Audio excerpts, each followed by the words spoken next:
Okay, so Phoenix to Denver is going to be this plan. So just starting to look through just, from the basics, we have our regular information that we have. The aircraft N764, 50 adults, 4 kids, 78 bags. We've got MEL 2151-1 Alpha and MEL 22-10-1. So while we're looking at that, now if you have this, like one thing, like when I use this and like if I have it printed out, kind of like if you print them out like when you use them, one thing that I do is I go in and let me get back to this.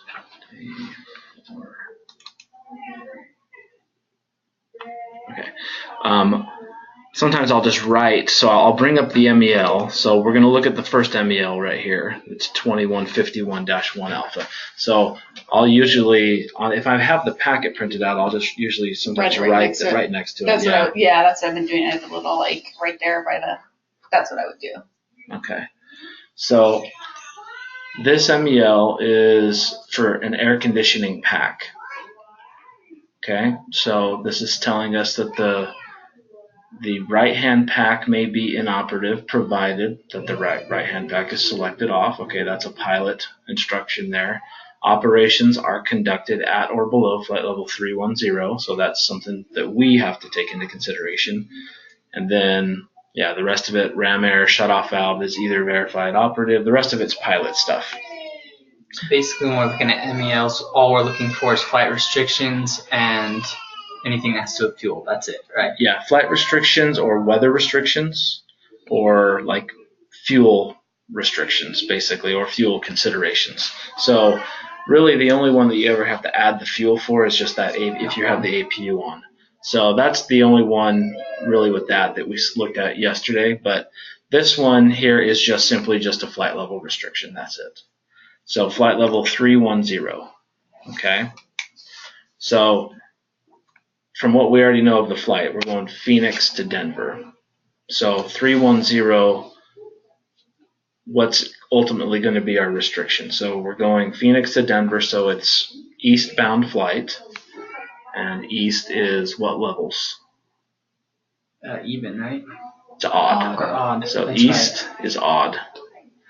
And then west is even. So we can go all the way up to 310. Is basically what you want to know here. So we now officially know that 310 is more than likely going to be our cruising altitude, right? Okay. So that's this restriction. There are no other restrictions associated with this one. Now let's look at the other MEL. 22-10-1. This is the autopilot system. So just read through those. You guys read through those and tell me if you see any restrictions.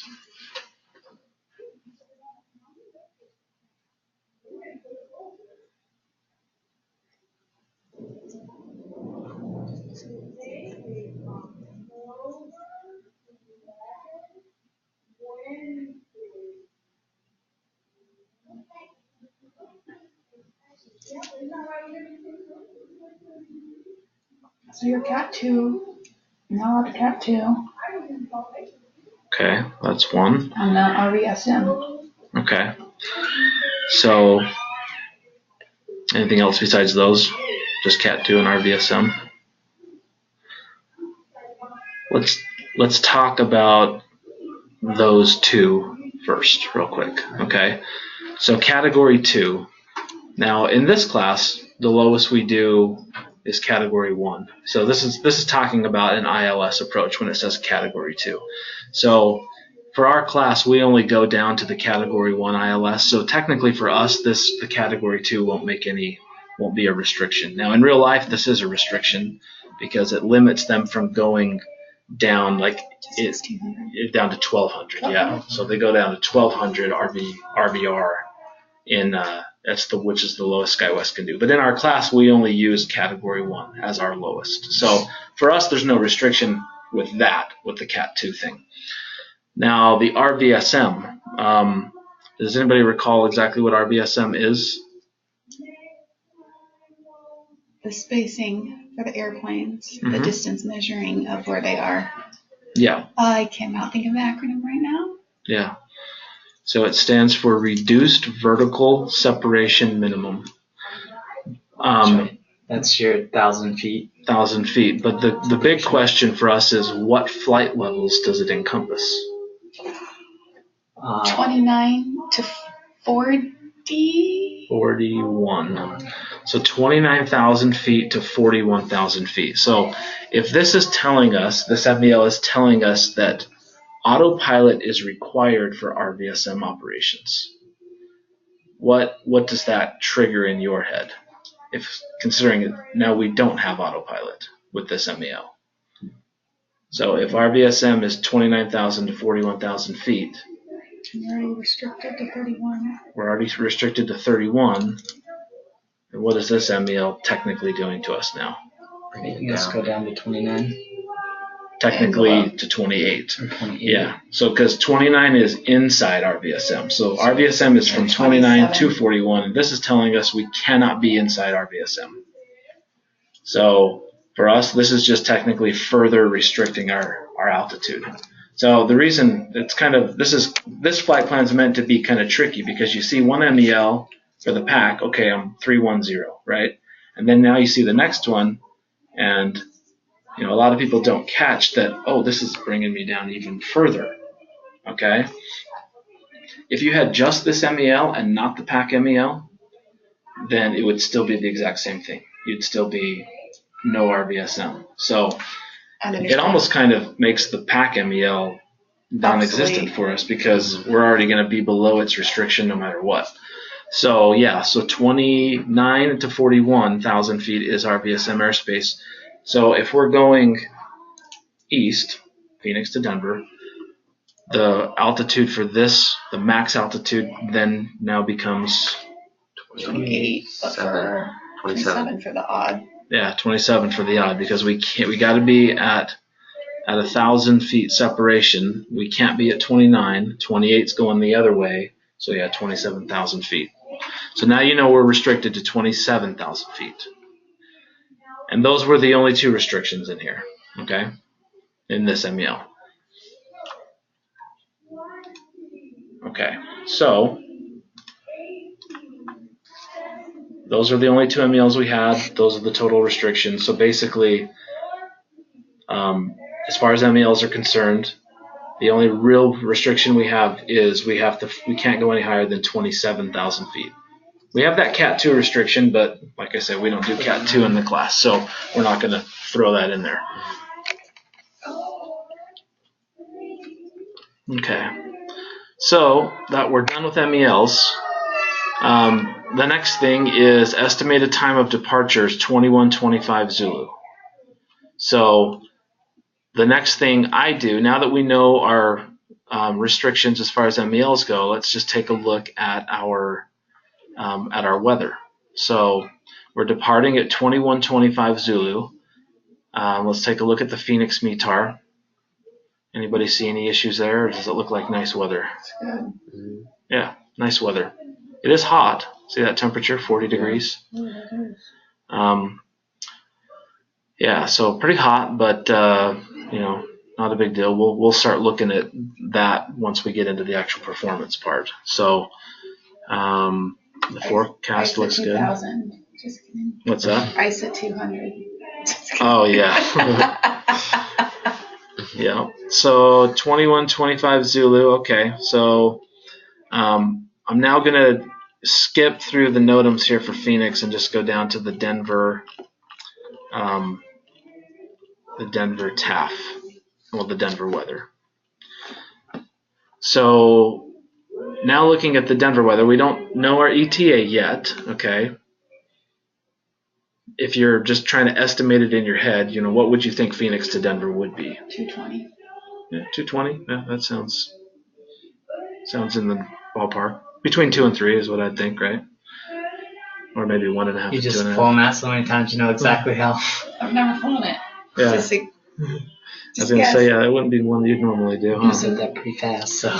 But you start getting estimates on other ones. It's like if you know, like Portland, Denver, you'd probably know that one. So Yeah. it'd probably be in the ballpark of Phoenix, Denver. Yeah. So, Like when we did the Portland, Ontario route the other day, I Oh, flew yeah. that route so many times. 5 days a week on a turn. Yeah. So,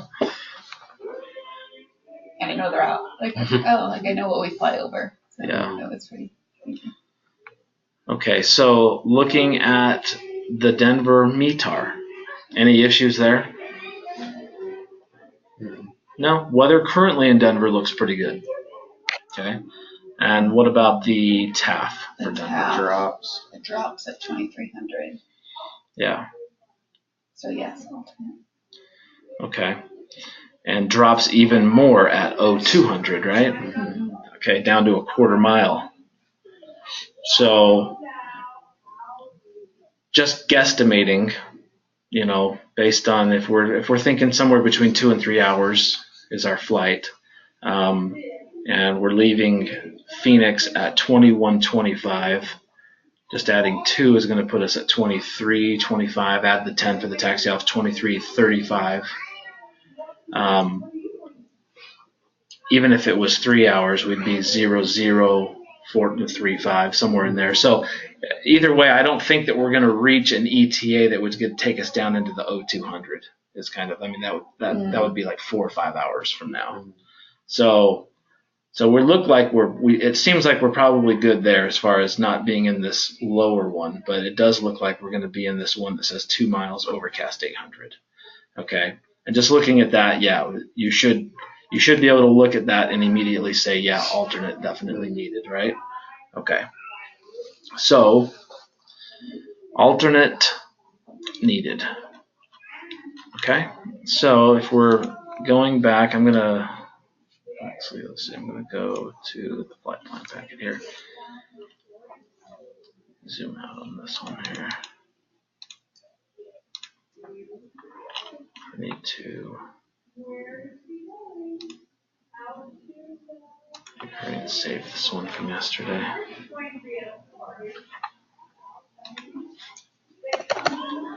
So that we don't lose progress. That one was solid calendar.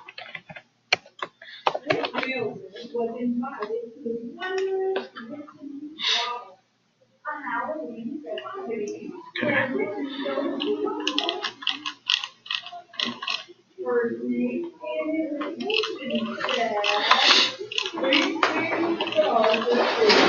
Okay. Go back into this. Okay, so it does appear like we're going to need an alternate. We know that we're restricted to 27,000 feet. So that's kind of the stuff we know so far, right?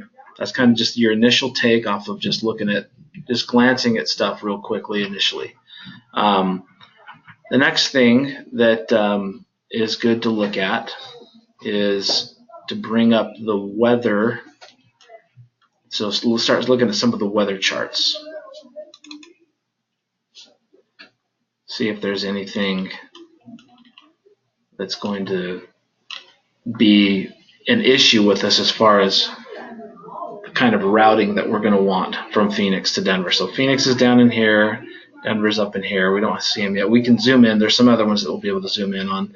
It does look like there's some weather en route. Phoenix itself looks like it's pretty clear of weather, and so does Denver. But it does definitely look like there's some thunderstorms and stuff en route. So now we don't have any MEL restrictions as far as weather goes. So it really isn't probably going to be a problem, but just kind of more of a heads up, you do have weather, in case you do want to take any considerations for the route. So let's look specifically at Phoenix now, kind of that Phoenix area. So Phoenix is right here, and this kind of gives you a little bit of a better picture of what it's looking like as far as the route goes. So we're flying towards Denver, which would be to the northeast. So we've got some stuff here at 40,000 feet, and some other stuff 40,000, stuff in New Mexico at 40,000, and you kind of see this is pretty widely scattered thunderstorms. Very typical summer type weather that you see, okay? Now, as far as a route is concerned, there's no real problem. Like ideally we want to fly, straight northeast if we can.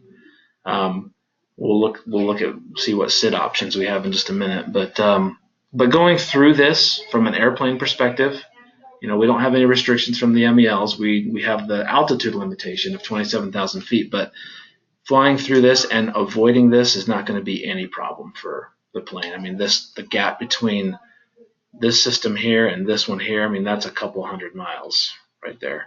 And then same with up here. There's a lot of gaps to be able to get through. So it doesn't appear like there's any real major problems from a route. Let's take a closer look at Denver. So we're coming up from the southwest right here, and same thing. Once we get over this stuff in southern Colorado, we get up and it's pretty much clear shot into Denver. So I can kind of zoom in if you want to see it a little bit better there. So here's Denver, and we'll be coming up from the southwest like this. So there's that same stuff. This actual stuff was on the last one we looked at, but yeah. Once we get into Colorado, the weather actually is better. So we can take a look at our convective SIGMET map. So the weather that we just looked at, that's over here that we had a zoomed in look, none of it is even considered a convective SIGMET. So it's not even bad enough to be classified as a convective SIGMET like this stuff is over here, or this stuff over Florida down in here. So that's also kind of a good sign, like, oh yeah, like National Weather Service doesn't really think it's that bad, not bad enough to put into a SIGMET yet, to warn us about. Then the only other real thing is, let's take a look at the forecast. So once again, this is that TCF chart. Stands for Thunderstorm Collaborative Forecast. So if we're looking here, it's Phoenix, here's Denver. Ideally, we want to fly as straight of a line as we can there. So it looks like the weather, now once again, this is a forecast for like 3-4 hours from now, okay? It's telling us that the weather we see is most likely going to be, because right now we see it kind of in this area, and 3 or 4 hours from now it's forecasted to be in this area. So it's actually looking even better for our route later. So it looks like, there still might be some thunderstorm cells in this area, but the worst of it looks like it's supposed to be over here. And once again, this is just a forecast, so it's really just meant to be a tool to help us for what they might expect when they're actually flying, right? But otherwise, our route actually looks pretty good, though, because if we end up just going straight here, it doesn't even look like we'll touch any of that. Okay. Good. So that's all of the weather charts that I had put in there for this one. We've looked at the MELs. So the next thing we need to do What about our alternate? We gotta go pick one. Yeah, we do need to pick one. I bet there's one maybe suggested. Yeah, so we go back into I don't know. What's it gonna be? Cause? Let's see. On this one, I did three options. All right. So let's take a look and see what the options are. Well, here's cause. So it's kind of on 2 pages here because it kind of got cut off. But here's the current METAR for Colorado Springs. Looks pretty good as far as the current weather goes. Can't do it. Pass. Next one. Let's look at this one. Yeah, so we're looking. So if you look, so from 19, so our ETD out of Phoenix is, remember, 2125. So it's actually, ETD is after this one, and really we're looking at an ETA probably in this 2200 line, because the next line after that's 0300. So our ETD or ETA into Denver, you think you'd have to go to Denver and then to cause. Now, Colorado Springs is about 90 miles straight south of Denver. So it doesn't take long to fly there. It's really close to Denver. So if our ETA into Denver is like 23:35, ETA into cause is going to be maybe 20 more minutes past that. Okay, what's next? So we're looking at the 1 mile vicinity thunderstorms, overcast 6,000. So those are the minimums for Colorado Springs, or that's what the weather looks like. Okay, so next one after that is Laramie. Laramie is about 90 to 100 miles northwest of Denver, just over the Wyoming border. And it is same thing here. So 2,300. It looks like our ETA into Laramie would be in this line because there's 2,300, and then the next one after that would be 400. So the TAF is telling us 2 miles, broken 300. So the visibility looks like it's okay, but the ceiling is very, very low. Okay, and after that, we have Grand Junction. Now, Grand Junction is on the western edge of Colorado, basically Utah-Colorado border, but it's still in Colorado. You're about 140 miles, 150 miles west of Denver, and it is. Here's the most likely ETA window is probably the 20 Zulu line. So, because the next one's 0300, and we would definitely be there before that if we had to divert there. 3 miles, overcast 1500. So, of the 3 alternate choices, what appears to be the best? Yeah, That Grand one's- Junction. Weather-wise, Grand Junction does. Okay, just strictly looking at weather, Grand Junction looks like the best option. So, let's take a look. If we wanted to use Grand Junction, let's take a look at the NOTAMs. Grand Junction's NOTAMs are very short right here. So take a look at Grand Junction's NOTAMs and tell me if you see any problems. You need me to zoom that? Is that better? Yeah, it is. I'm not so aware of it that I do it, but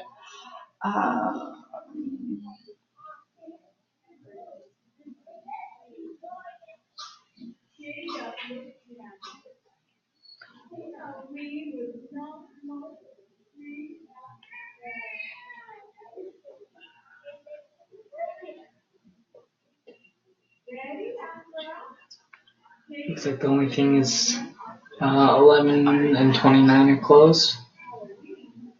Yeah, so read through that whole NOTAM though. And then the next runway is open only during those times. Uh-huh. And we're not going to be falling on those, anywhere near those. Yeah. But Well, take a look at this one though here. what is the date? Well, I could do on this. So Grand Junction. So now so this weather packet, one thing to notice, it's not today's date. Yeah. It is Old. back from June. So Grand Junction, runway 11/29 closed except for scheduled aircraft and air carriers. So So you could still use it then. yeah. So except for scheduled aircraft and air carriers. So we are an air carrier. We're an airline. So basically this means airlines when it says air carriers. Daily 0530 Zulu to 2230 Zulu. Our estimated ETA into Colorado Springs is probably somewhere around the 0Z hour if we did divert there. Thinking our ETA to Denver is going to be somewhere around 23:35-ish, somewhere in there. We haven't completely figured it out, but this should be outside of that window, right? Mm-hmm. And even if it was inside the window, this NOTAM is for everyone except scheduled aircraft and airlines. So we are an airline. So either way, we're still exempt from this NOTAM, even if it did fall in our time frame. The next one, runway 422, open daily from those times. That doesn't really matter. if that other one's open. So Grand Junction apron air carrier ramp. Well, that one's not really our consideration. This next NOTAM though, is that a problem? Yep. Yeah. Grand Junction nav, ILS, runway 11, localizer, glide slope, DME, out of service. And then to the wall right up tight to 2359. If you were. Well, yeah, actually this one, so if you go back to, let's take a look at our actual timestamp here. So our time right here is, let's see, so it's the 26th, 1953 Zulu. Okay.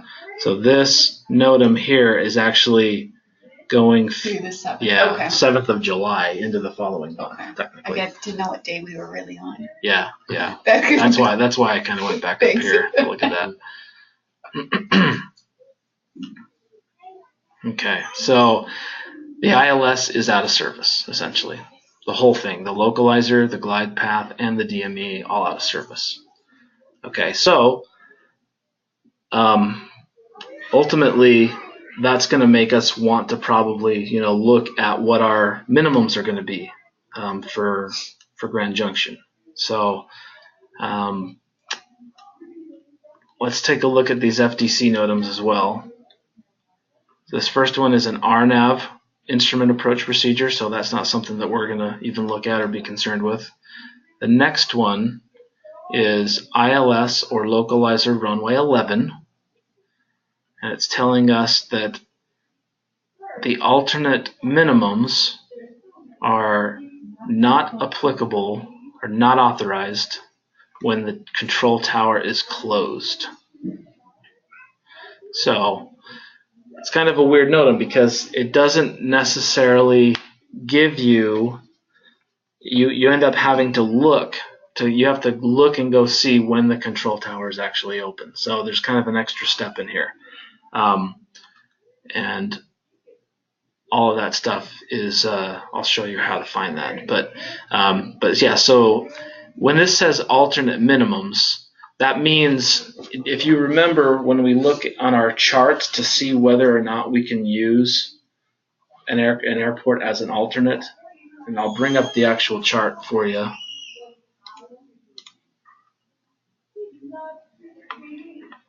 Let's see, where's my other one?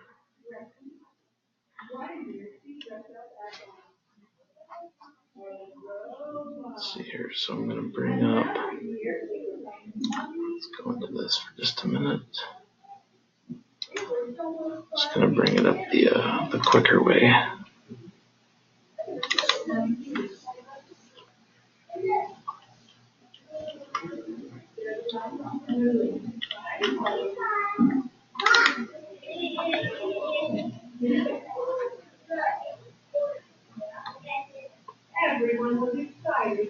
Okay, so we're looking at Grand Junction.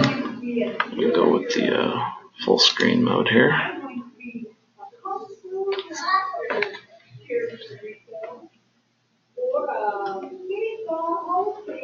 Okay, so if we start taking a look at the actual runway here, or the runway configuration, we can see that runway 11 and 29 is the big runway. That's the one we'd want to use. That other little one, that 422, is just a tiny little runway for small planes. So the only one that we could essentially really use there is the 1129. Just by looking at it, it looks like the good approach is going to be to the 11 end. That's the one that has all the lights. So now we did see the NOTAM that says that the ILS is out of service.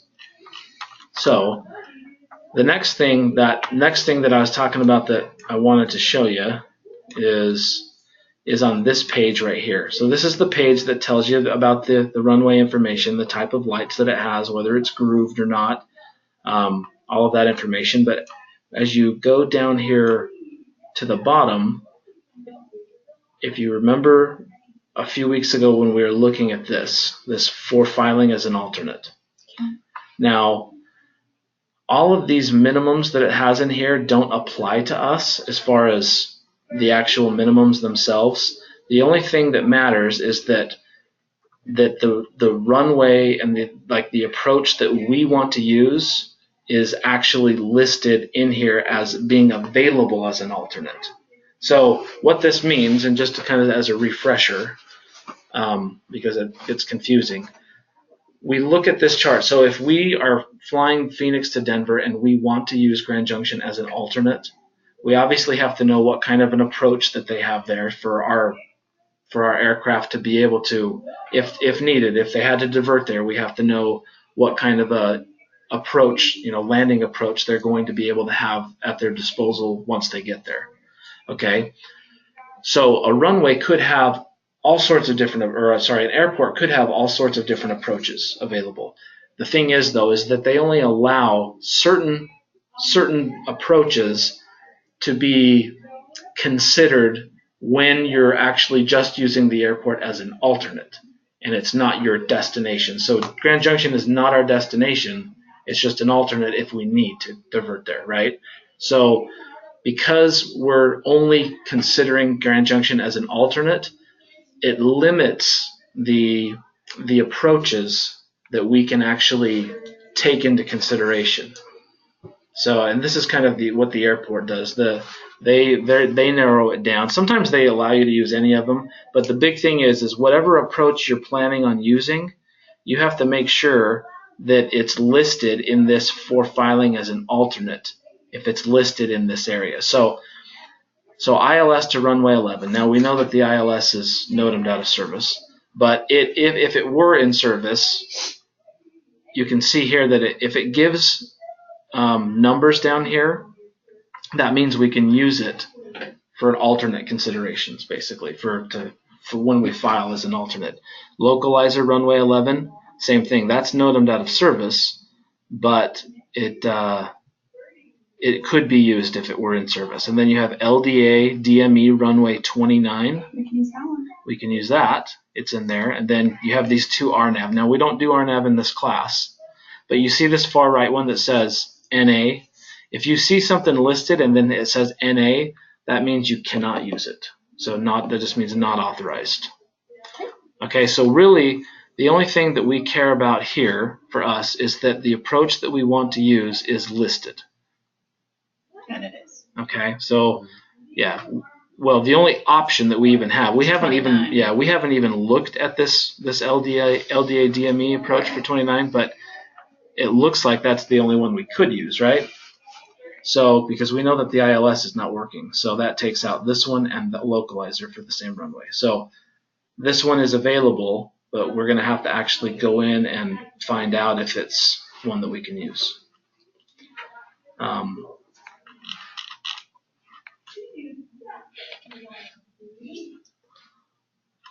Let's minimize that for just a minute. Go back in here and read this again. Okay, so we're going back to this FDC NOTAM. LDA, DME, runway, alternate minimums not applicable. Oh, we got to check when the tower is closed. Yeah, exactly. We need to figure out when the tower is closed. Okay. And that's on the airport chart, on the facility directory thing? It would be in the AFD, yeah. So if you come into, so I didn't bring those books, but what you'll have is, I have the two books that are the AFD, what they access. So if you're in SkyVector, and obviously we know we can't use SkyVector in the thing, but let me get out of this real quick. So if I'm going, I'm just going to type in Grand Junction here real quick.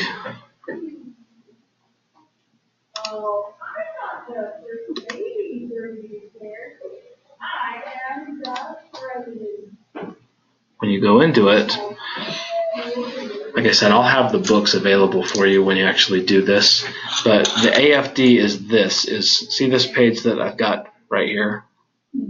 This is what page, if you look up Grand Junction in the book, this is what you'll see, is this page. Okay, tower close. Nope, that's not one. Is it under the remarks? Attended?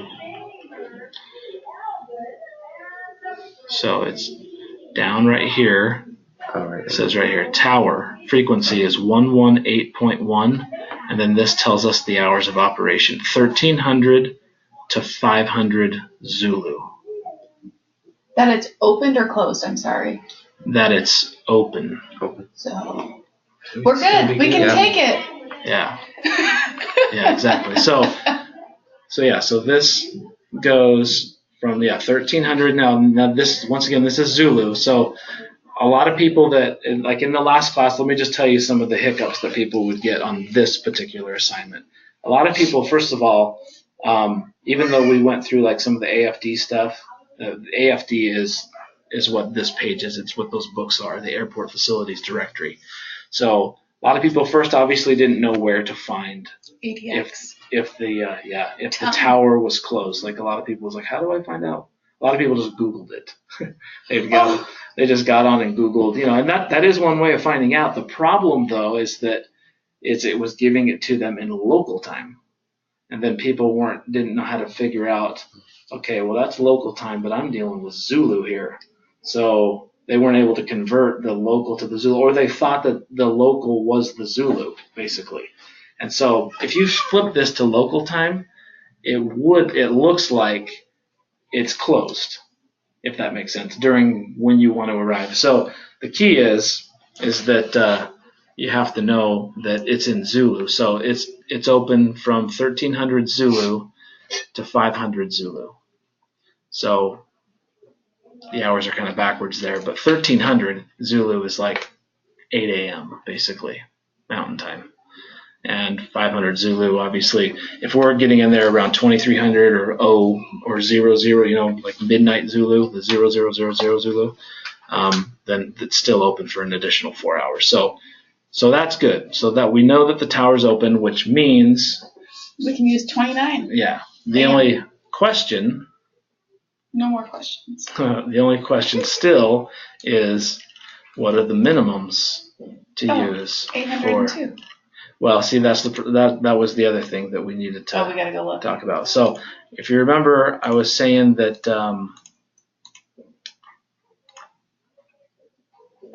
Oops, sorry. Go back to here. These minimums in here. Mm-hmm. You remember? So there was a point that when we were talking about like op specs. So a lot of things like what it actually says in here is for just normal Part 91 operations. It doesn't actually apply to airlines. So these minimums don't apply to us because airlines come up with their own minimums. So ours aren't necessarily these minimums. So I'm going to show you how we end up coming up with those minimums in just a second here. But just one more log on the fire. Seriously. Yeah. So, but the big thing is if you remember back, like when we were talking about takeoff minimums and like the 1, 2, 3 rule and things like that, we talked about how this is what the general public has to do, and then then there's a whole nother set that airlines have to do. This kind of falls under when we were talking about that. So, with alternate minimums, it does for our needs. We still have to look at this to make sure that the airport allows us to use this as an alternate, and so it does. And we can see LDA DME runway 29 in there. However, these minimums that it lists don't apply to us. We can use lower minimums. Basically, is what's going on. I'm going to show you how we figure those out in just a minute. So if we go, let's first of all go look at this approach. So I'm going to scroll down. So this is the ILSer, so that's the one that's NOTAM'd out of service, the ILSer localizer runway 11. The next one is the LDA DME runway 29. Okay. So now if we were going to Grand Junction just normal as our destination, what would our minimums be just based off of this?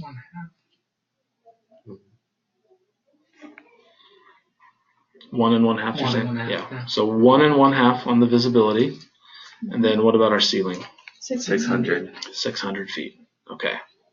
So 600 foot ceiling, 1.5 mile visibility. Okay. Now, if this was our destination, those would be our minimums. That part we all know. We know how that works. Now, when you're using an airport as an alternate, you have to increase the minimums. Okay, so if you looked back at what the chart said for the normal public, it was saying 802. So 800-foot ceiling and a 2-mile visibility. Okay, that's what. If you're using it as an alternate, you have to make your minimums higher, because basically the rule here and what the FAA wants is that, okay, well, your destination is one thing. If your destination has bad weather, you can't be planning an alternate that also has just as bad of weather, if not worse. So it's an alternate. It's supposed to be your backup plan. Your backup plan has to work, essentially, is what the FAA is saying. So if you end up diverting, you don't want to have the same problem going to Grand Junction. Well, now we can't land there because the weather's bad. So it has a higher threshold that your weather has to meet in order for you to list it as an alternate and still be legal. It can't be as low as your destination is. So we can't use this one. We have to use the public one then. So the 802. Yeah, it would be what we have to use. We can't use this. Yeah, you can't use these minimums. Okay. The 802 is what the regular non-airlines have to use. Mm-hmm. However, airlines have a little bit of a different criteria. It's just basically a formula that you have to put into it. Okay, and the rule, you'll probably write this down, but the rule is called the 1 navade 2 navade rule.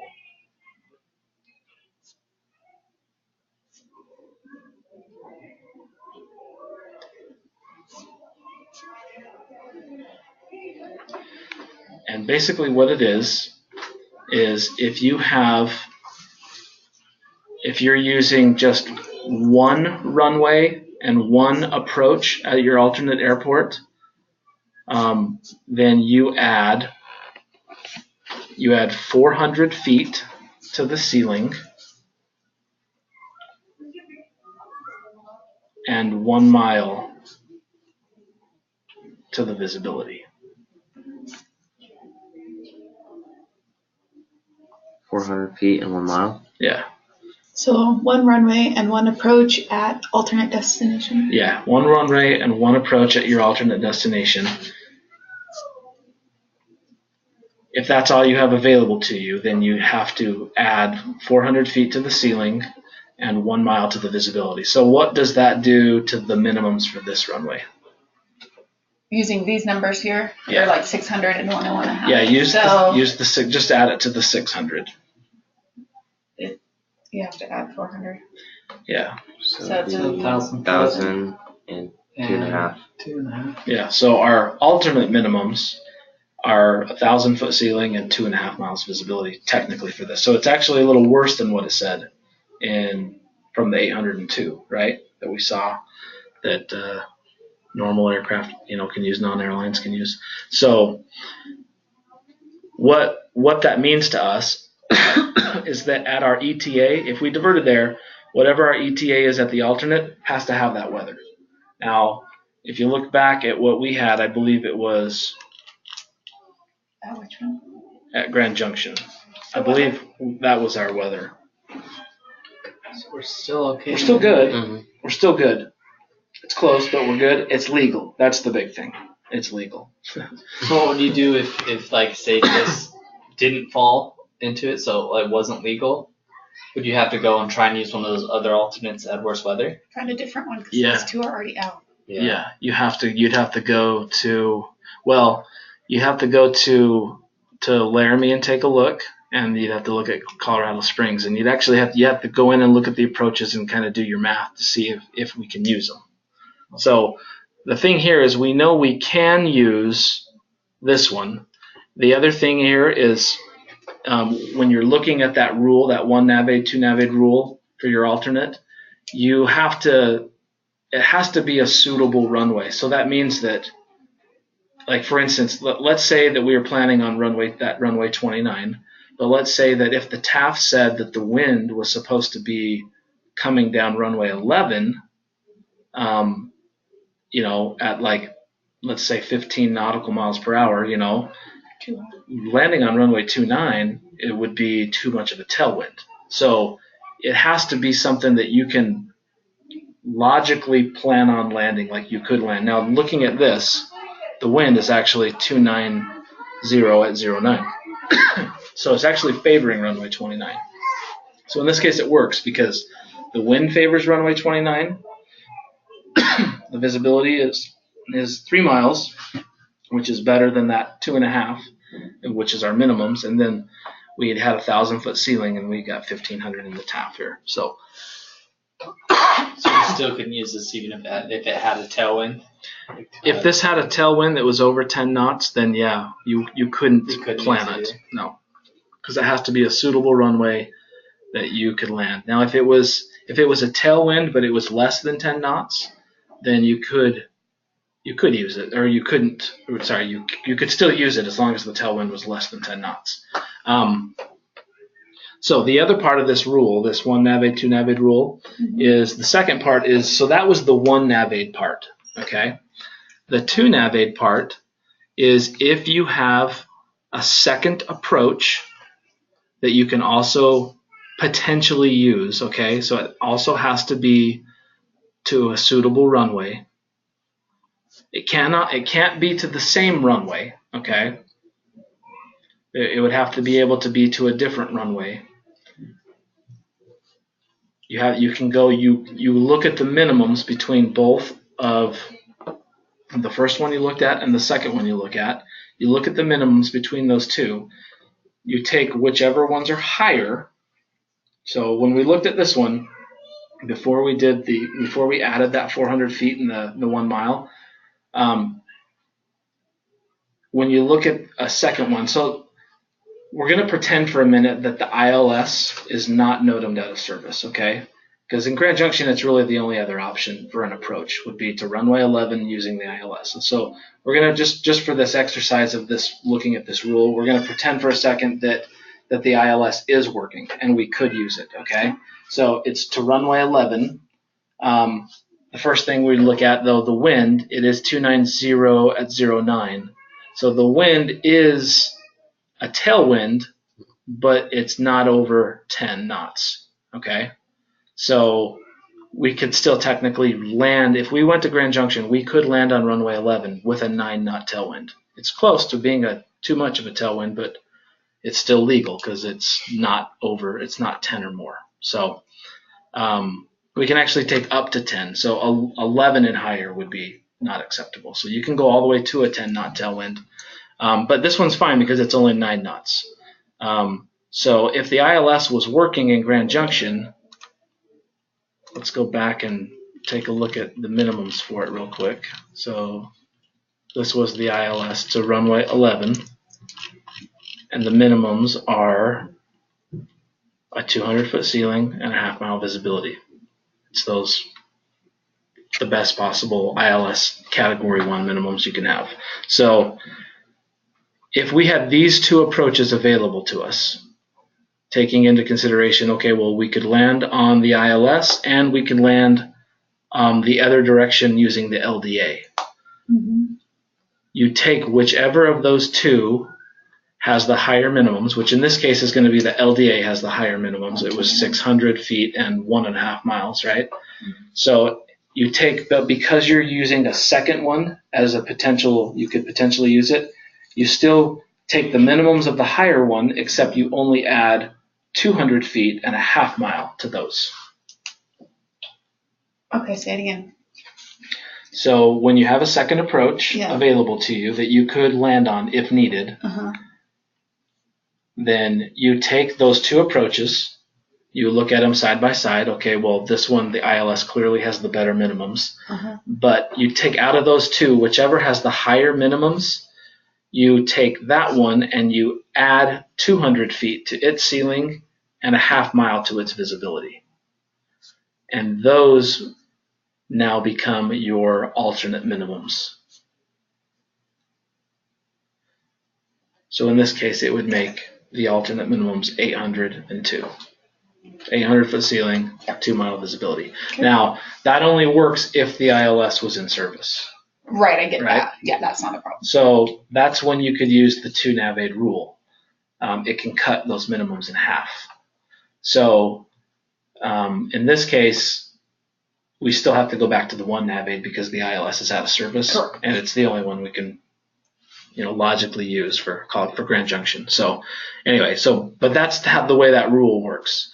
So you're going to find other examples that where you do have two instrument approaches available that you can pick from, and you just have to figure out between using the one nav aid rule or the two nav aid rule, you have to figure out which one gives you the better minimums. That's kind of all you're trying to do here. Is just you want to get the best minimums possible, and sometimes the one nav aid actually gives you the best minimums possible. So it's not always. A lot of people think, well, if I can use the two nav aid, it's always going to give me the best minimums, but sometimes it's not true. Like if you have an airport, as an example, if you have an airport that has an ILS that goes all the way down to 200.5 that you could use when you land there, but the only other approach available was, let's say, like just a regular VOR approach or something, or maybe a localizer only approach to a different runway that was also suitable to land on, like with wind and everything else. And if you take just if you looked at just the ILS and used just the one nav aid rule, like let's just go back to the same example of Grand Junction. If the ILS was in service in Grand Junction, we could use it on the one nav aid rule. And then you only add the 400 feet and the 1 mile to the ILS minimums. So then your minimums are going to be 600 feet and 1.5 miles. See how you can technically kind of do that? Mm-hmm. So in Grand Junction, when you use the two nav aid rule in Grand Junction, it actually makes your minimums higher. Kind of following? Are you following? Yeah, like this is higher than what? If we could use that one. Yeah. If there wasn't that NOTAM for the ILS for Grand Junction, then you could use just the one nav aid rule on the ILS minimums, and your alternate minimums would be 600 feet ceiling and 1.5 mile visibility using the 401 on the one nav aid. When you throw in the second nav aid, it makes it go up to 802 because you don't have another approach. By having to calculate you have to use the higher of the two, which makes you have to use the LDA minimums, which even adding the 200.5 to those is still higher than adding the 401 to just the ILS. So that's kind of the way that rule works, but you have to look at it in every way possible to figure out what are the best possible way for me to get the lowest minimums. Now in this case, with the ILS being NOTAMed out of service, we have to use the LDA and we have to use the one nav aid rule on the LDA. So we have to do the 401 to the LDA minimums, which then really makes it a lot higher, the 1,000-foot ceiling and the 2.5 mile visibility. So it still is legal though, based on the weather and our TAF. So anyway, so I know that just another thing to help confuse and stuff. But one way to when you're looking at your alternates, and one thing to kind of just quickly be able to eliminate alternates as choices. I'm going to go back into the weather packet here. Let's just take a look at the other two really quick. So Colorado Springs was the first option. Correct. Okay, so if we go to the 2200 line, that's the weather that we're seeing. That's most likely when our ETA would be into Colorado Springs. It's 1 mile. Vicinity thunderstorms. The ceiling looks fine. That's a 6,000-foot ceiling and then a 14,000-foot ceiling. So really the only problem is that 1 mile. Now, even when you use the two nav aid rule, so the best possible alternate minimums that you could ever have are going to be a 400-foot ceiling and 1 mile visibility, because that would be based on having. It would be based on using the two nav aid rule and adding it to the lowest ILS minimums. But that also would be figuring in, you would have to have two ILS approaches at your alternate that both have 200.5 mile minimums. Okay, so if it's an airport that has two ILSs, both that go all the way down to 200-foot ceiling and half mile, then you could use that as your two nav aid rule. And it doesn't matter which one you add the 200.5 to, because they're the same. You have to take the higher of the two, but if they're the same, that doesn't matter. So that 200.5 to 200.5 is going to be your 401. So the best possible alternate minimums that you could ever have are going to be a 400-foot ceiling and 1 mile visibility. So this is going to be, that 1 mile is right on the threshold. Okay. So we would actually have to look and see if Colorado Springs has 2 ILSs that we could use in order to make this work. So when you see that initially, it kind of steers you away from it a little bit because it's not, it's right on the threshold. So the other one was just Laramie. And if you look at Laramie at the 2300 hour, do you see a problem with that one? Yeah. That broken 300 is below. You already know you can eliminate Laramie because you don't even have to look at its approaches because you know it's impossible to have alternate minimums better than a 400-foot ceiling. And this has a 300-foot ceiling, so it's automatically eliminated. So, but we already know Grand Junction works though. So, and the nice thing is if we list Grand Junction, it's the furthest alternate away. So if we use Grand Junction, and even if something were to happen with Grand Junction, because we listed the furthest alternate, we also still have fuel for Colorado Springs. So that's kind of that was kind of what the thinking was with this exercise when I did it for the last class, is having the different options, looking at the alternates and selecting, there's obviously some tricky stuff in here, but we list we list Grand Junction, and it still gives us the fuel for Colorado Springs if you needed to change it later on. Okay. Now, if you did it the other way around and you listed Colorado Springs, and then Colorado Springs fell below the minimums, and then if you needed to change it to Grand Junction, you'd have a problem because you wouldn't have enough fuel for Grand Junction. You'd actually have to divert immediately to get fuel. So, because you'd be below the Minto on board. Okay. So, Grand Junction is the one that we would use. We've looked at the NOTAMs there. The only other thing now that we need to do is let's start considering our route. So we're going to go back to Phoenix now and start looking at our options for the runway that we're going to select leaving Phoenix, and the route and everything else that we're going to pick. So do you guys have any questions to this point? Nope. No.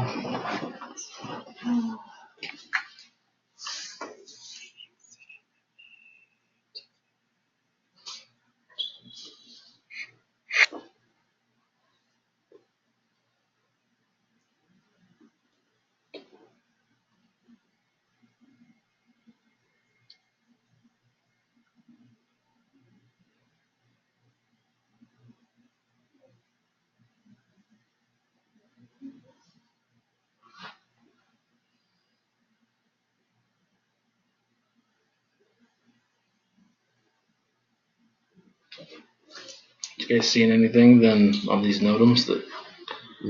Just the runway 7 left, 25 rights closed daily. That looks alright. Yeah, It's not in our time frame. yeah, not in our time frame. Apron taxiway, apron taxiway. This aerodrome airport closed, touch and go and stop and go ops. That's not us. Okay, looks good. Scanning through the FTC NOTAMs now. This first one is for an arrival, so that's not going to apply to us. We're taking off. The next one is a SID. Chile for departure. The Chile for departure. The Needles transition is not authorized, so except for aircraft with RNAV. Either way, the Chile 4 goes to the west anyway, so it goes towards California.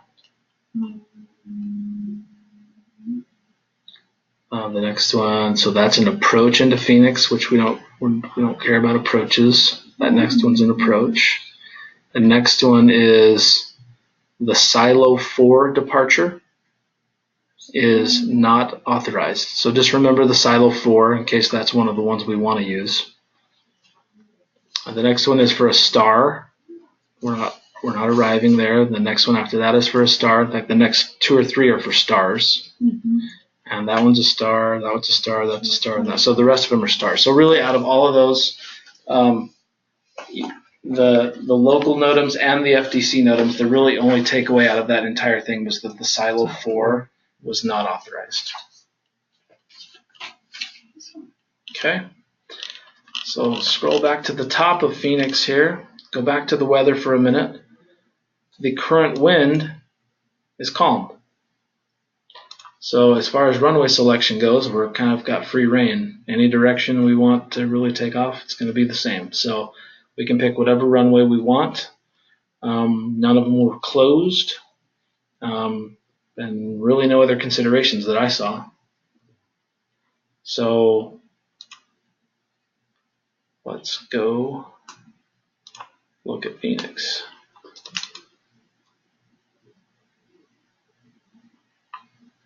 So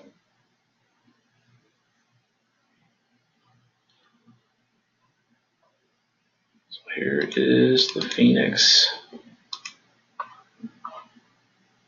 Wait, 8 and 26 though. That's like the longest. Make this a little bit more visible. That's good. I did right there? Okay. Alright, so yeah, so 8 and 26. It is the longest. It's open. So which direction? We want to take off 26 or 8? I want to take off 8. from 8. 8. We're so that we're already pointed, kind of headed to the east. Yeah. Okay. Works for me. There's no winds.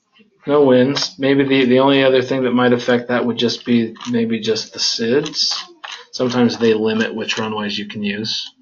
So that's an arrival. I'm going to get down to the SIDS here.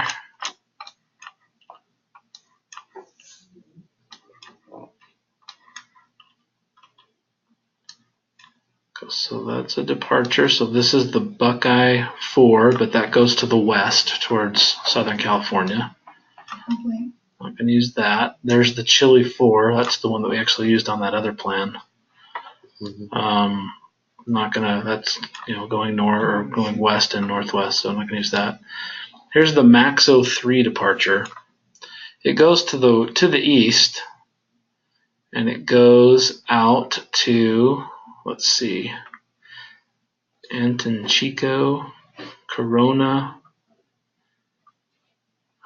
So those are going to be some of our transition points out there. So we'll have to go and look at where those VORs are in just a minute to see if that kind of is going to be where we would want to be. But let's just look at the other ones. The Moby 4, that one looks like it kind of goes to it's really going to like the south. Mm-hmm.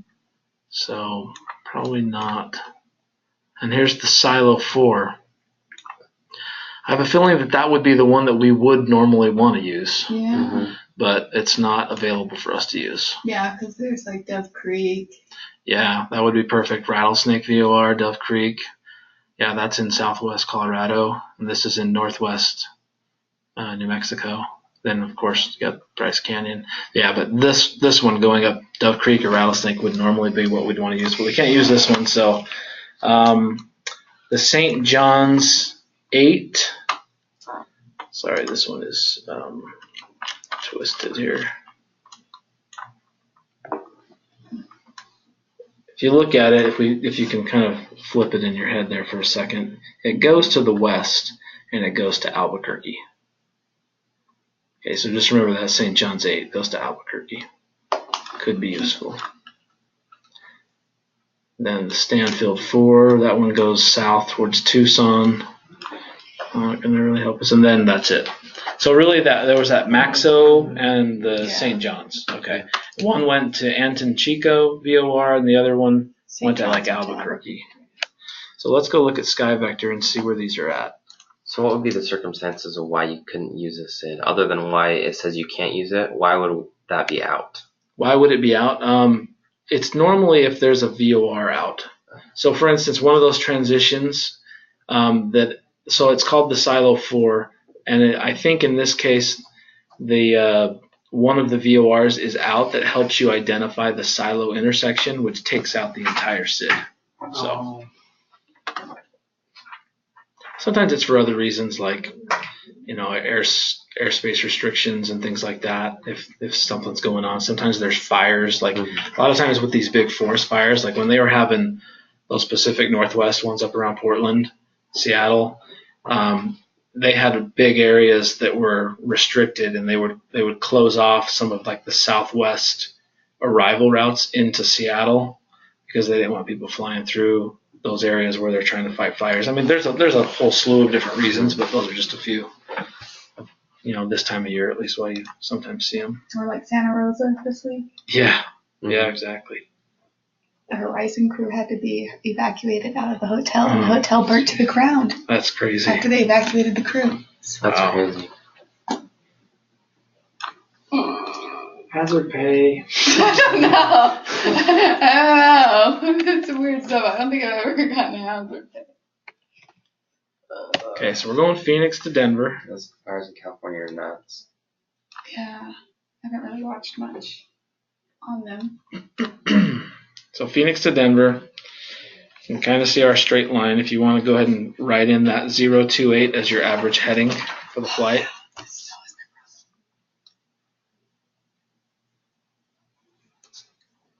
Then obviously we already know it's east, so we know that we're going to be in odd altitude. In fact, we already figured out the 27,000 feet. So let's go figure out where the Anton-Chico VOR is. Gallup, there's St. John's. Well, there's Albuquerque. So you can kind of see this is Albuquerque right here. So you can kind of see it would like be bringing our whole route down to the southwest here, or southeast, sorry. Anton-Chico is actually straight east of Albuquerque, so it's even further out here. And then there's the Corona. So the two options on that Maxo 3 departure was Corona VOR and the Anton-Chico VOR. And then the other one for the St. John's was Albuquerque. So just looking at the Anton-Chico VOR, you don't see any. You know that we at this point need to start going straight north pretty much. So there's no jet routes that even go straight north. And then Corona also is even worse, doesn't have any routes. However, if we just go to Albuquerque, there is this jet route we can attach onto right here. So it's looking to me like Albuquerque off of the St. John's SID is probably going to be our best bet, knowing that we can't use the Silo 4. So look at that, though. If we could use the Silo 4, it goes right over Rattlesnake, almost right on where we want to be. Maybe on a better day. Okay. So we'll plan the St. John's 8.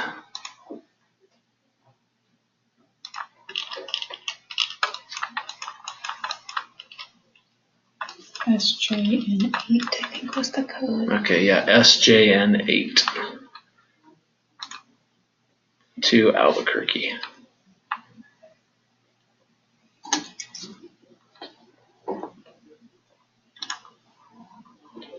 Okay, so if we bring that to Albuquerque, it's looking like at Albuquerque we would start heading north on this J13.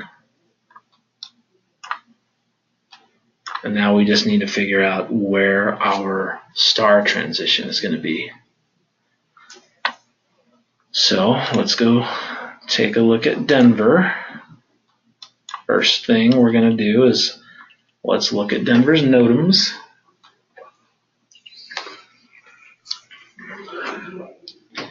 I need to zoom that in.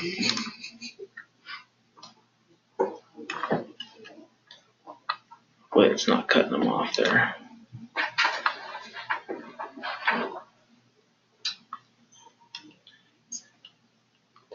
So I see taxiway, runway. Those are just distance remaining signs, so not a big deal.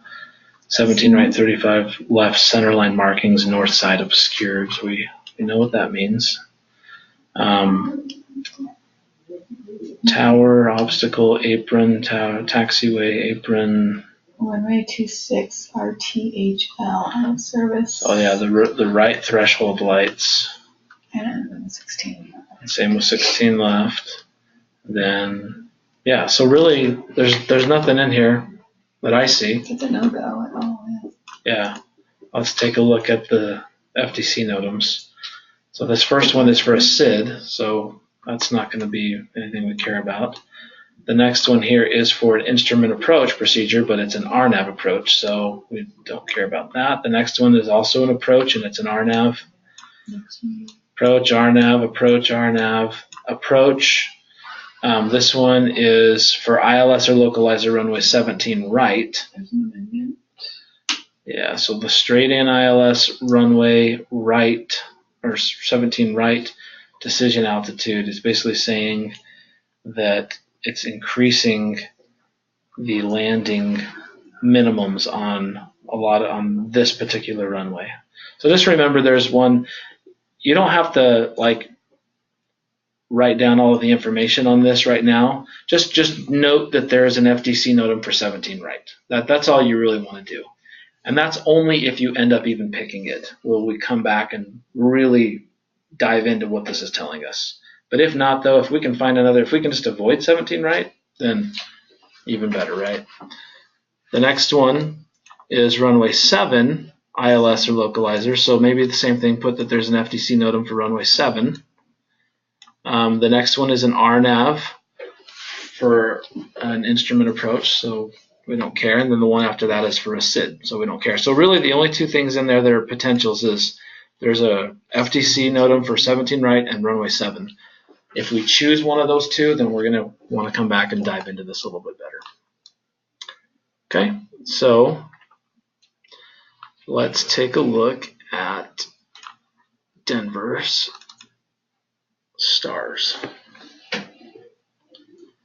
Then in a second here, if you guys want to take a break, we can. I know I need to go to the bathroom, so let's just pick our star and take a break for a minute. Okay, so in Denver, got all these runways. You could definitely do the 2-nav rule in Denver. Not that it's our alternate, but okay. So this first one is the Rams 6 arrival. You want me to go back to full screen? It's easier. It's a lot different than looking at that big TV. Yeah. Well, sometimes even at home, I'll finally put it up on one of my extra notebooks. Mm-hmm. You know? It's like Yeah. big, so you just Even last night, I was watching that and I was like, but still, and where I was sitting, where you are, you're right there. Mm-hmm. Yeah. But even last night, I was like, I should have. Yeah, I was sitting on the other side of the room, and it was hard for me to see the Yeah, small same. stuff. Chantel stole our seats one day, and I was like, "This sucks." It's like you can't see, and I just one seat behind, and I was like, So the nice thing about the Denver stuff is it tells you in the top right-hand corner what gate it's for. So that's the northwest. So we're coming in from the southwest, or really the south from Albuquerque. So south or southwest. That's for the northeast. On the next one, the Lander 8. Next one is for southwest. That's the Powder 8 and the Larks 8. So there's Alamosa. Mm-hmm. I think that J13 that we were looking at Alamosa. connects right to Alamosa. So that's a transition for us right there. So let's just make sure that there's not one better. I don't think there's going to be, but just write down Larks 8. Oops. The next one's for the southeast. Yeah. And then we get into the SIDS. So the Larks 8. Okay, so let's now go back to SkyVector. And let's type this all in. This actually ends up being a pretty easy route. So it should be SJN8. SJN8 to Albuquerque. And then J13 to Alamosa, which is ALS. Yeah. And then the Larks 8 arrival. Hit enter. See if it routes for us. Let's back it up and make sure.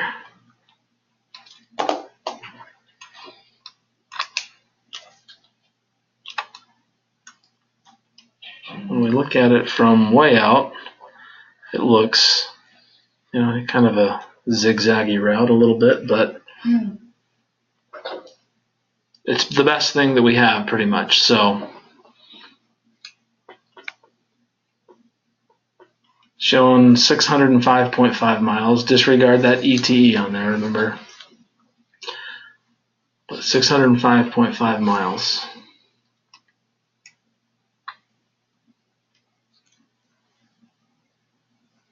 Then we can start using that to figure out some of our other stuff here in a minute. So yeah, let's take a break for just a second then. Okay, so we've got all this now. I'm writing some stuff down here.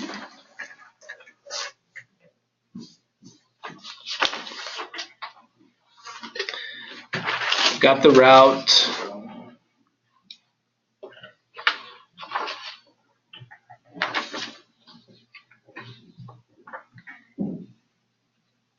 The next thing that, because we have an alternate on this plan,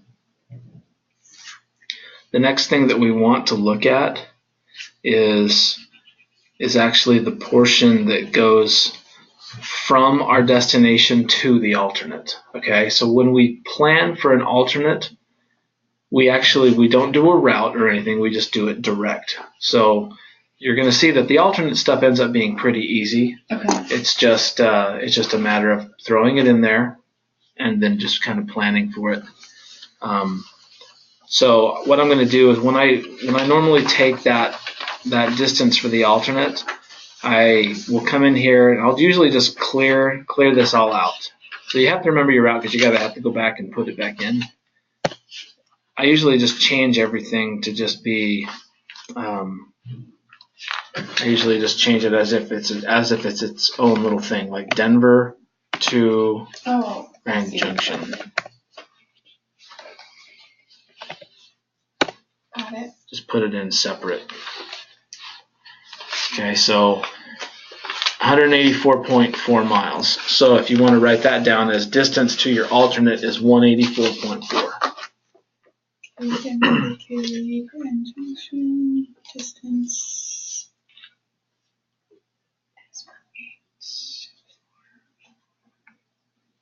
So, and we don't, like I said, we don't build a route or anything for it. We just fly direct. That's how we plan it. Okay, so they just fly straight direct if they have to go that way? Yep.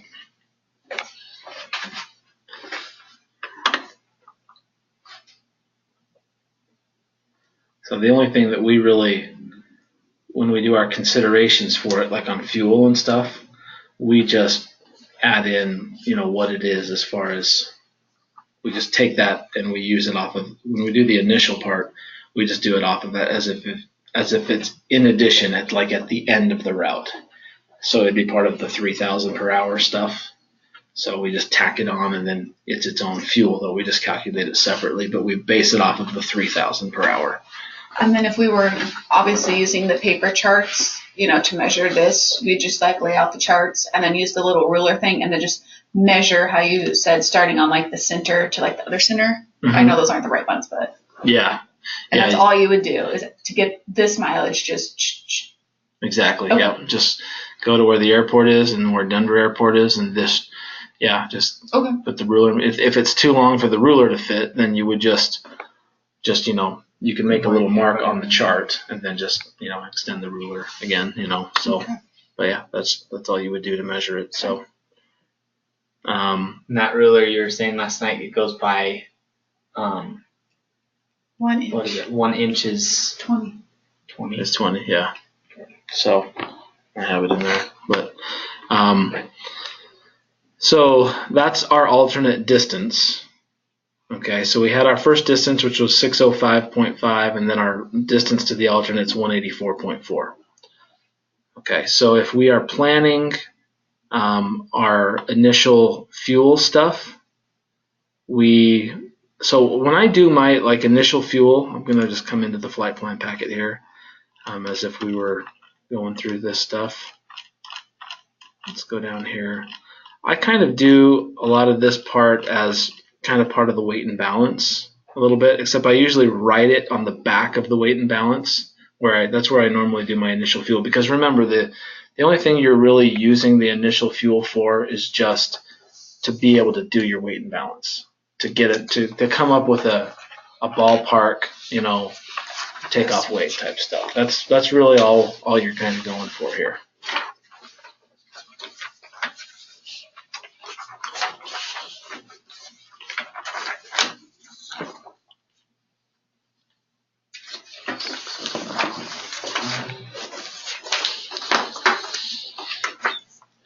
So calculate the two things separately.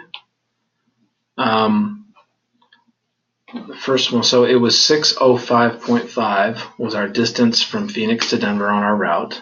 And we're going to, first of all, divide that by 400. 90.825.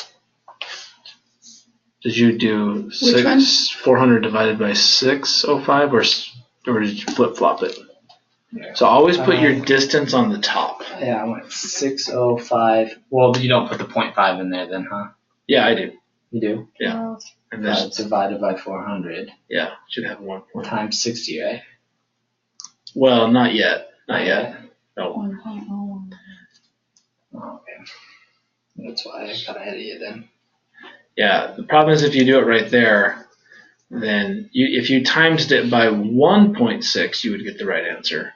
Because the problem is why you can't take that number and just times it by 60 is because you have to take off the 1 because that already means 1 hour, right? So you're getting that 1.51375. So for you, the only part that you're timesing by 60 is just the part after the decimal. That's why you can't do that right there. So you already know it's 1 hour because it has the 1. So now just take off the 1 and times it by the 0.51375 times 60.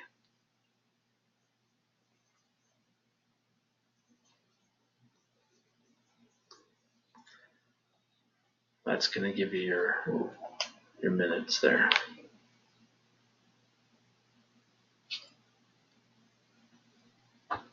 Okay, I did something. So you've got to go change that back though there, and you got to 0.51375. Oh. 1.375. Yeah. There you go. So that's your minutes after the hour. So you're 1 hour, 30.8 minutes. Also 31 minutes. 31? Yeah.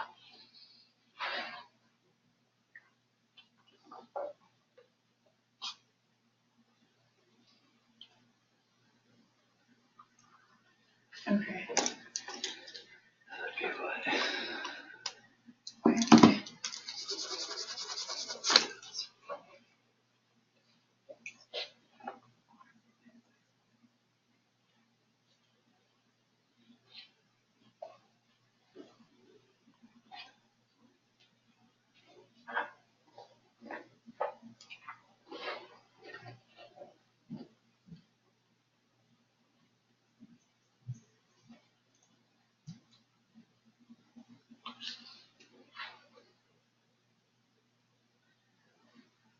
We're at the taxi in, right, too. Not to the weight and balance, you don't know. Oh, you don't? I'm doing that for all of mine. Not on the weight and balance. No, the weight and balance is the takeoff fuel. That's where you're sitting on the runway taking off. Your release fuel has the taxi fuel, but the fuel that you use on the weight and balance does not have, because the only thing you care about by the time you get to the runway, you've already burned your taxi fuel. So you don't care about that fuel because it's gone. Okay.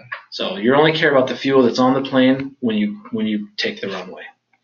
And that should be just the burn and the reserve. Right. Exactly. So what was your fuel you came up with on this as far as just the burn from Phoenix to Denver? 5,541.25. Yeah. Okay, I'm off somewhere. I've messed up. I've missed a step. What did you get? Let's see. I did the 1.51. Uh-huh. Then there's my 4,000. Then I did that, and then I got 0.85 times the 60. Okay. So let's just go through it I again did the here. 51. Oh, it's just 51 divided by 60. I did the 51 minutes divided by 60, sorry. To get my 0.85. Okay, let me run through it here again. So if you start off with your distance, 605.5, divided by your 400, you get the 1.51. Okay. Yeah. So now, so you take off the 1 because that's 1 hour, right? So now go back to your 0.51375.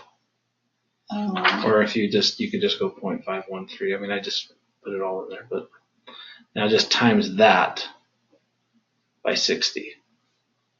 That's 30. So that's your 30.82.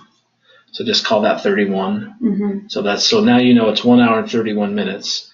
So that's why I'm wrong, because I had 1 hour. That's what I did. Okay. So now I can do 31 times the 60. To get the 1,860. Is that right?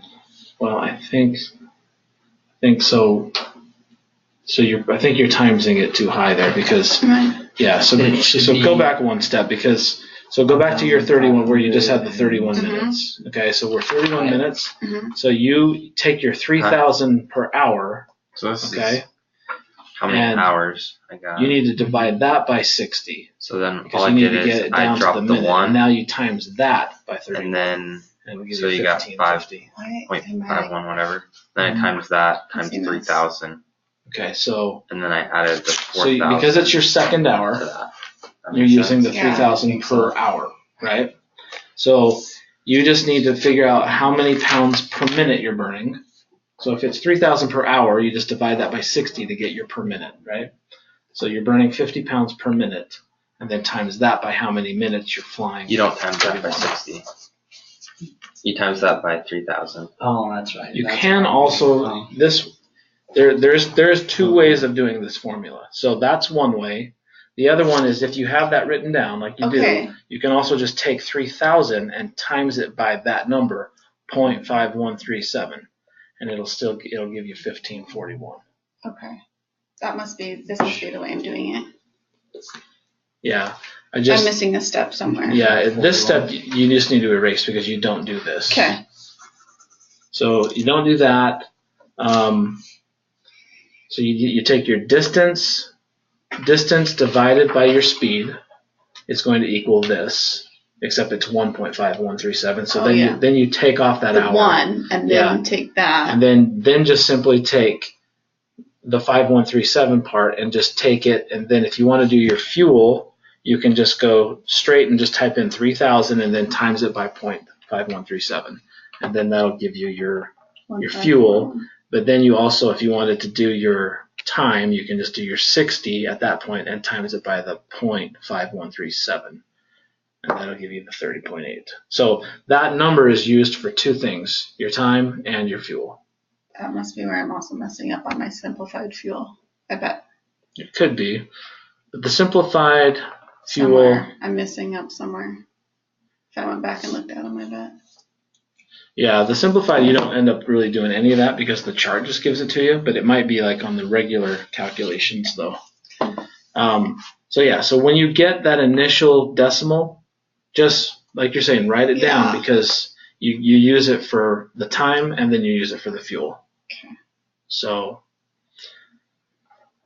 then you already know that you had 4,000 for that first hour, and then add that. So then we got 1541 or something for the second hour. So 5541 is the total burn from Phoenix to Denver. And then add the reserve.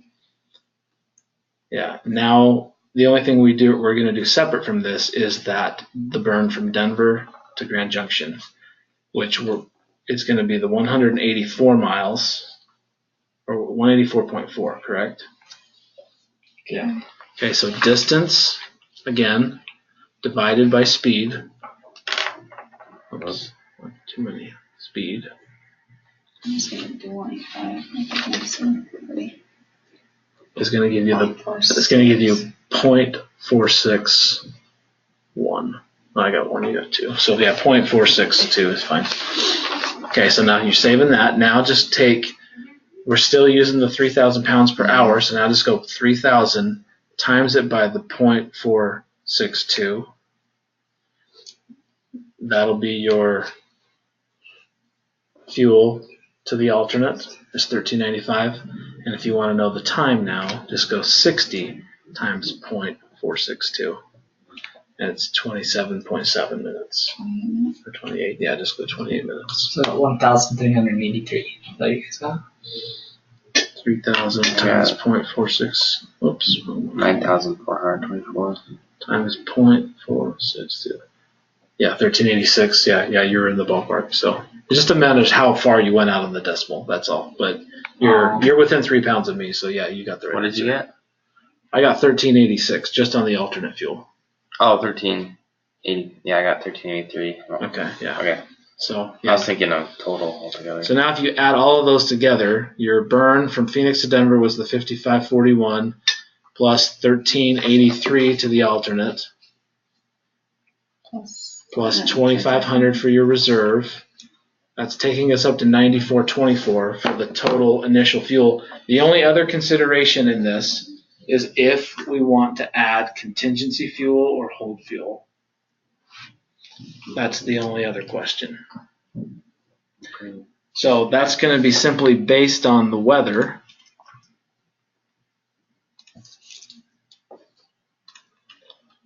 So if we go back in here and look at Denver's weather,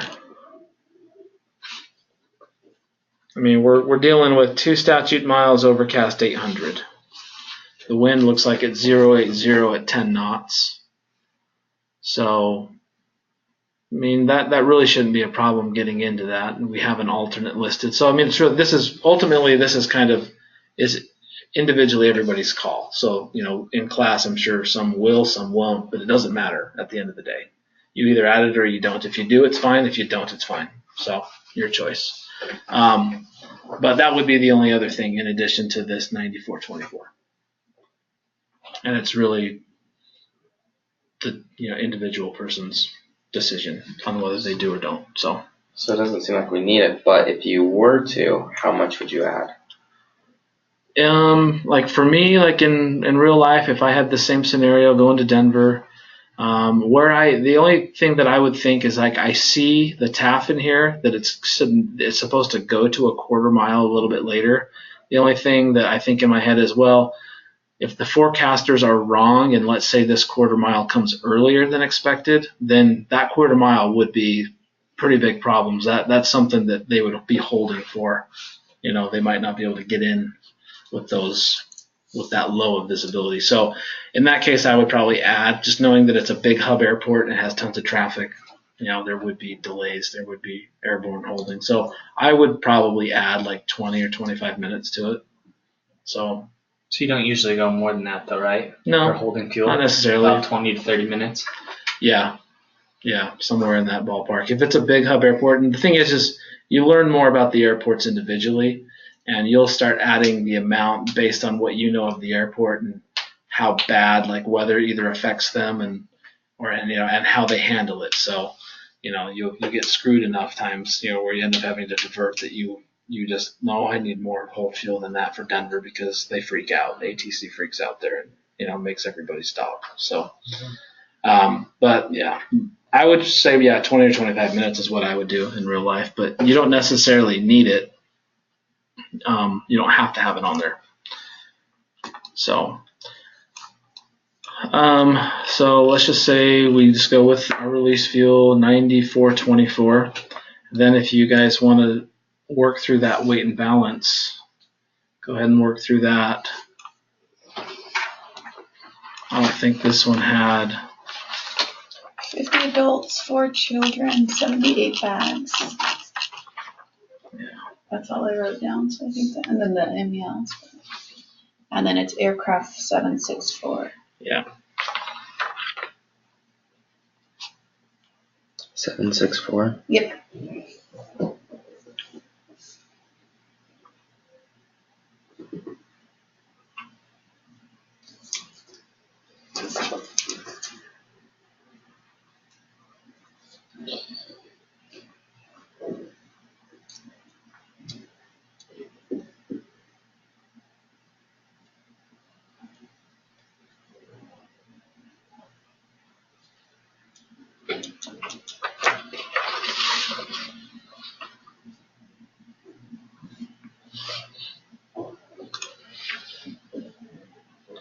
You need the.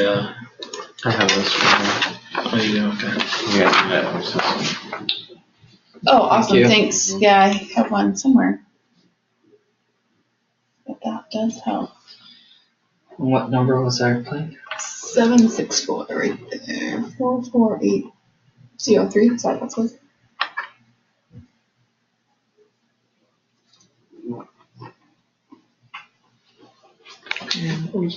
Index. Welcome to.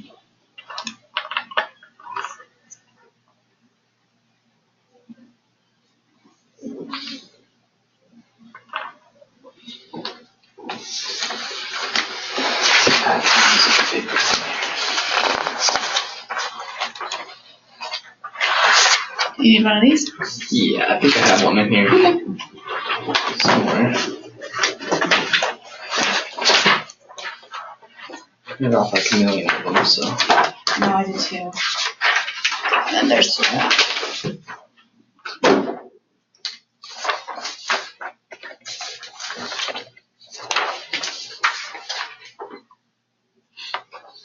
No stipulations on how we load it or anything.